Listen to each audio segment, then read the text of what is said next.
Hartlik goeiemôre, mag hierdie baie ryklik seën en sy wonderlike doel in die hart en liewe ook so bereik.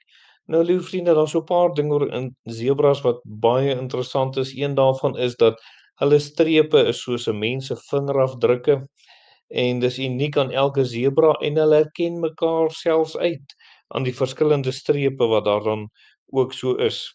So sal die kleintjie onder andere sy ma baie maklik uitken aan die strepe wat daar is. Vir ons mag dit moeilik wees, maar hulle kry dit maklik reg. 'n Tweede saak is dat hulle kommunikeer sonder om geluide te maak of hulle kan kommunikeer sonder om geluide te maak. Dit doen hulle deur hulle gesigsuitdrukking, die beweeg van hulle ore en dan ook hoe hulle lyfstaal, hoe hulle kommunikeer en so boodskappe oordra, soms om ander te bedreig om weg van hulle af te bly dan ook. Nou liewe vriende, daar mag nog baie dinge wees wat ons oor sebras mag weet en hoor, maar as daar iets is wat baie noodsaaklik is, dan is dit wat in 1 Petrus 1 vers 9 en vers 10 staan. Daar staan in die einddoel van julle geloof, die saligheid van julle siele verkry. Aangaande hierdie saligheid het die profete wat geprofeteer het oor die genade wat vir julle bestem is, ondersoek en nagevors.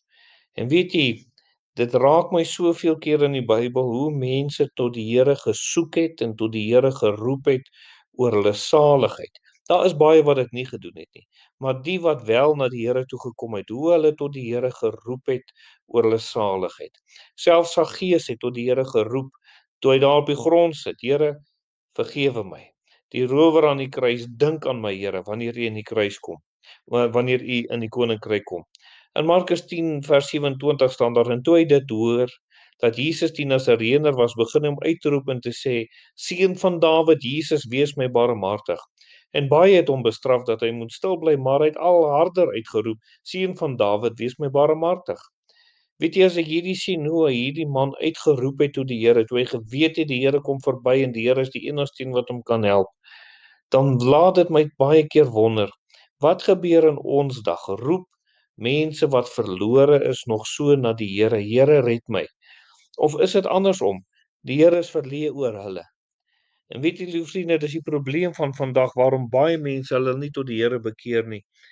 Want hulle dink die Here moet verleë wees oor hulle en dis nie dat hulle besef ek het die Here nodig nie. In Matteus 7 vers 7 staan daar: bid en vir julle sal gegee word, soek en julle sal vind, klop en vir julle sal oopgemaak word, want elkeen wat bid ontvang en hy wat soek vind en vir hom wat klop sal oopgemaak word. So dis baie duidelik, die Here sê ons moet die Here soek. Hierdie is nie net vir kinders van die Here nie. Dis ook vir hulle wat gered moet word. En liewe vriende, mense wat op pad hel toe is, behoort eintlik uit te roep tot die Here, want hulle is in die nood, is hulle wat in die benoudheid is. Hulle moet na die Here toe kom. En die vraag is, het u al so na die Here toe gekom en vir die Here geroep en gesê: Here, red my? Jy weet, as ons dit nie hier op aarde gaan doen nie, gaan daar 'n tyd aanbreek wat dit te laat gaan wees, soos wat dit was vir die ryk man daar in Lukas 16 vers 24. En hy roep en sê: Vader Abraham, wees my barmhartig en stuur Lazarus, dat hy die punt van sy vinger in die water kan insteek en my tong verkoel, want ek ly smarte in hierdie vlam. En dis die hartseer wat daar is, liewe vriende. Dis te laat vir hom.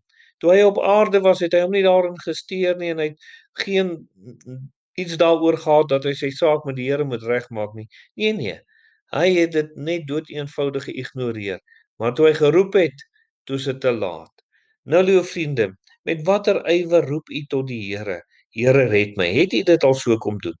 Jy weet, Jeremia 6 vers 16 sê: so spreek die Here, staan op die weë en kyk en vra na die ou paaie, waar tog die goeie weg is, en wandel daarin, en julle sal rus vind vir julle siele.